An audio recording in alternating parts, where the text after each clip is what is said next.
Bonjour tout le monde, bienvenue pour ce 5e jour de Booktube. Aujourd'hui je vais vous présenter non pas un, mais deux livres qui sont de la même maison d'édition. Je savais pas lequel choisir, alors je me suis dit que j'allais présenter les deux, que c'était pas très grave.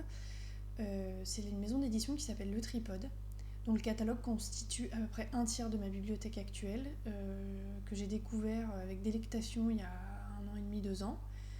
À l'époque je chroniquais des BD sur un site qui s'appelle Zo. Si vous voulez aller voir, il y a des chouettes chroniques. Et on m'avait mis entre les mains, c'était un roman graphique absolument magnifique que je vous présenterai à l'occasion dans le cadre de ce booktube.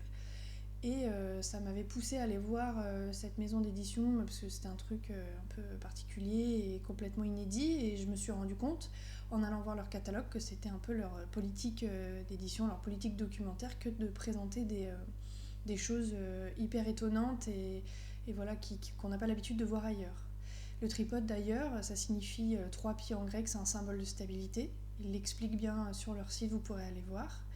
C'est aussi le nom des soucoupes volantes dans la guerre des mondes et c'est le nom de la cabane d'Alfred Jarry qu'il avait à la campagne, le petit cabanon qu'il avait aménagé pour s'extirper de la vie parisienne. Donc c'est marrant de le savoir, quoi. Ça illustre bien l'état d'esprit de la maison d'édition. Alors, vous aurez l'occasion d'en voir d'autres. Mais moi aujourd'hui, je vais me concentrer sur deux romans très très très drôles, dont un qui s'appelle Le chien de Madame Halberstadt, qui a été écrit par Stéphane Carlier et qui met en scène donc cette bestiole dont je suis une grande fan, qui est un carlin. La photo d'ailleurs, sur la photo, c'est le vrai chien qui a inspiré l'histoire, pour info. Et cette race de chien dont je suis très friande, qui aussi entre le tonneau sur pattes et le phoque sous acide, hein, lui. Voilà, c'est que je trouve d'une laideur absolument délicieuse. Voilà, ça change la vie, ces chiens-là, et du coup, le personnage de ce roman va l'illustrer.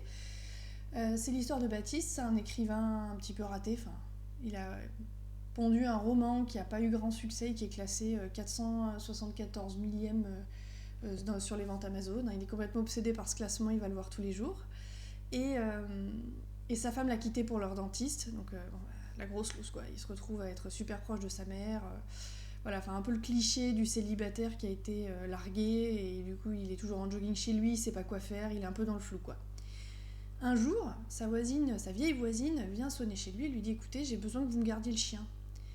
Donc il lui fait comprendre qu'il a pas bien envie, mais elle lui fait comprendre qu'elle lui laisse pas franchement le choix. Donc Baptiste va se retrouver à garder Croquette, ce carlin un petit peu spécial. Et lui, il préfère les chats, il aime pas particulièrement les chiens. Et en fait, ce chien, mine de rien, va changer sa vie par bien des aspects. Grâce à lui, il va lui arriver grâce et à cause de lui, il va lui arriver plein de trucs. Et je trouve que d'ailleurs, c'est assez représentatif de ce que ça fait d'avoir des animaux, parce que c'est vrai que ça change la vie. Et je vais pas vous en dire plus parce que il faut vraiment, c'est un truc qui mérite d'être découvert dans son entièreté, mais par contre, je vais vous lire juste la rencontre entre Baptiste et Croquette. Voilà.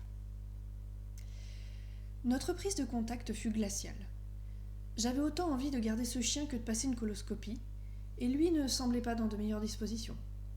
Il se tenait collé contre la porte, l'œil rivé sur l'interstice, attendant que sa maîtresse vienne le reprendre. Je l'observais. De l'autre bout de la pièce, assis à mon bureau. Je n'avais rien à y faire, mais le chien jetait régulièrement des coups d'œil dans ma direction, et je préférais qu'il me voie comme ça plutôt que, disons, étendu sur mon lit, mon téléphone à la main. Sa morphologie me fascinait. Ses yeux sortant légèrement de leur orbite, ce bout de langue à l'air libre, ses pattes ridicules, cette absence de cou. Il n'y avait rien de normal chez cet animal, tout en lui était trop gros ou trop petit. Sa respiration, courte et très sonore, était celle d'un être chétif, modifié, qui manquait d'oxygène. Même sa couleur semblait exister entre le sable, la farine et la cendre. On aurait dit E.T. On aurait dit une vieille dame snob à cheval sur ses principes, mais profondément bonne. On aurait dit Angela Lansbury dans Arabesque. Voilà, donc pour vous donner un peu le ton, voilà, c'est très très drôle, ça se dévore assez rapidement, c'est feel good books, quoi, et c'est desservi par une écriture très malicieuse, donc je vous le conseille beaucoup, c'est tous les publics, c'est très accessible et ça va vous faire marrer 5 minutes, quoi.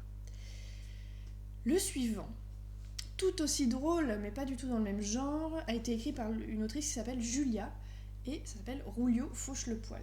Vous admirerez la beauté de la photo de couverture, première couverture. Et alors ça, c'est très particulier. C'est à mourir de rire, c'est une chronique de la vie quotidienne d'une esthéticienne complètement farfelue qui du coup se retrouve dans Paris et elle va donc elle a une vie un petit peu une forme d'interaction sociale un petit peu particulière. Elle a un langage extrêmement gouaillard, très spécial, très personnel. Qu'il est peut-être c'est un petit peu difficile de se l'approprier au départ. Je pense que si vous lisez les premières pages, vous allez savoir tout de suite si ça vous plaît, si vous pouvez rentrer dedans ou pas. Mais moi, je trouve ça hyper original et c'est vraiment génial. Ça porte le texte et c'est hyper fort. Et voilà, elle a quelques tics dont elle a du mal à se débarrasser, du genre des formations professionnelles d'esthéticienne. Elle ne peut s'empêcher de vouloir arracher tous les poils des fessiers de ses amants, ce qui les fait fuir à grandes enjambées, ce qui est un petit peu gênant, quoi, du coup. Par exemple, pour vous donner une idée, elle va voir sa mémé, sa grand-mère, elle vit avec les 4 chats de sa grand-mère et elle s'occupe d'elle en la gavant de charcuterie et de pastis, hein, et elle va se faire super copine avec un clochard du coin qui s'appelle Marcel et qui va lui amener plein de situations complètement ubuesques et très très très drôles. Voilà, donc c'est un livre que j'ai beaucoup aimé, je me suis beaucoup bidonnée, c'est assez étonnant de voir ce genre de choses, c'est une écriture hyper personnelle, très travaillée, qu'il est difficile de vous décrire. Et voilà, tous ces personnages sont extrêmement touchants. Elle va rencontrer un voisin qui va lui plaire, mais elle ne sait pas comment l'aborder. Du coup, ça va amener à des situations complètement folles. Mais c'est vraiment des choses très très chouettes. Et moi, je me suis bien bidonnée. Je le répète. Pareil, donc je vous le conseille. C'est peut-être moins accessible que le précédent au niveau de la langue utilisée. C'est assez particulier, comme je vous dis. Donc après, il faut essayer. Et moi, je vais vous lire le début pour que vous vous rendiez bien compte un peu pour vous plonger un petit peu dans l'ambiance et voir comment est Juanita, l'esthéticienne. Donc, la vie est dure pour les travailleurs de l'extrême. Je me tourne et me retourne dans mon gros lit, sur le point de rendre l'âme. Il est présentement 6h du matin.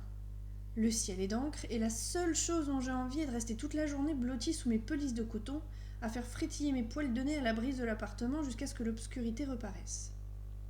6h02. Je n'ai qu'une chose à dire, le réveil est un ton.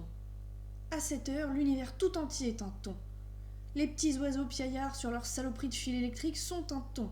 Georges Clooney tout nu, rasé, touillant le sucre dans son café au lait est un ton en jupon. Je ne me lèverai pas. Jamais, vous entendez ? Jamais. 6h03, je me lève.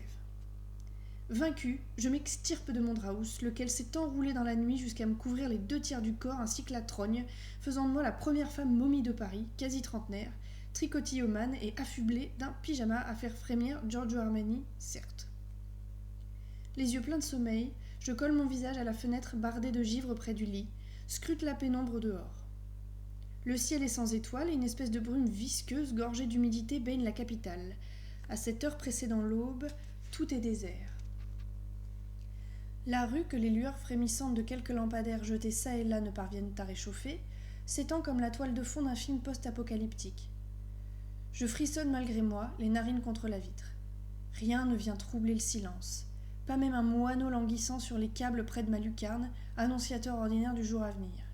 Les carcasses des voitures abandonnées à la nuit, innombrables, s'entassent en un ruban métallisé sans fin, tandis que des stratus de vapeur montent lentement des bouches d'égout et se dispersent en longues volutes évanescentes, rejoignant leurs copines brumeuses alentour.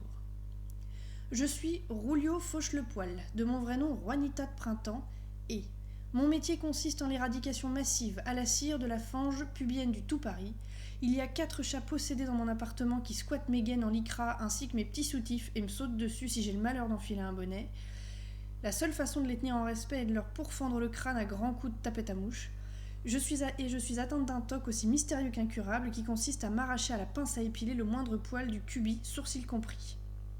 Voilà, vous avez un petit aperçu de qui est Juanita. Oui, Juanita. Alors Juanita, elle s'appelle Rouliot Fauche-le-Poil. Voilà. J'espère que ça vous aura donné envie de lire, que vous allez tous bien, que tout se passe bien dans vos chez vous. Et je vous dis à demain pour un nouveau booktube, avec grand plaisir. Bonne soirée, au revoir.